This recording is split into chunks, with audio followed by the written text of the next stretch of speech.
हामीसित हुनुहुन्छ हाम्रो आयुष भाइ अनि त्यसपछि के अरे दुर्गु अनि त्यसपछि मनोज। मनोज तिमीलाई क्रिकेट मनपर्छ नै? मनपर्छ। अलि यता क्यामेरामा देख्यौ न। अनि तिमीलाई नेपालको एकदमै मनपर्ने खेलाडी होइन को हो त? सन्दीप। सन्दीप लामिछाने। सन्दीप हो कि रोहित हो? सन्दीप हो। अनि तिम्रो इन्डियामा हेड को हो त? रोहित शर्मा। रोहित शर्माले ब्याटिङ गर्छ कि बलिङ? ब्याटिङ गर्छ।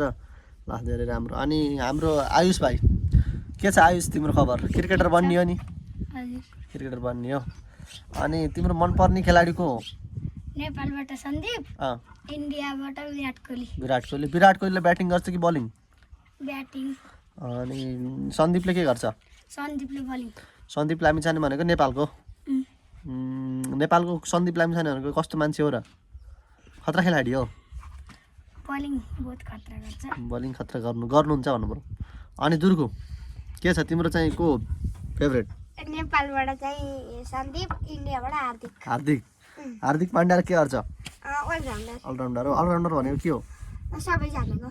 सबैजनाको भनेको ब्याटिङ बलिङ गर्ने? ब्याटिङ बलिङ किपिङ सबै। होइन नि किपिङ त होइन। किपरलाई त अलराउन्डर भन्न मिल्दैन, ब्याट्सम्यान र बलिङलाई हो। अनि त्यसो भए अनि नेपालको सन्दीप लामिछाने। सन्दीप लामिछानेलाई भेट्न मन छ? सबैलाई भेट्न मन छ तिमीहरूलाई? यहाँ बोलाऊँ मैले हाम्रो गाउँमा? हुन्छ। ल अब त्यसो अर्को साल अब बोलाउँछ है यहाँ माथि ग्राउन्ड बनेपछि। हुन्छ। ल।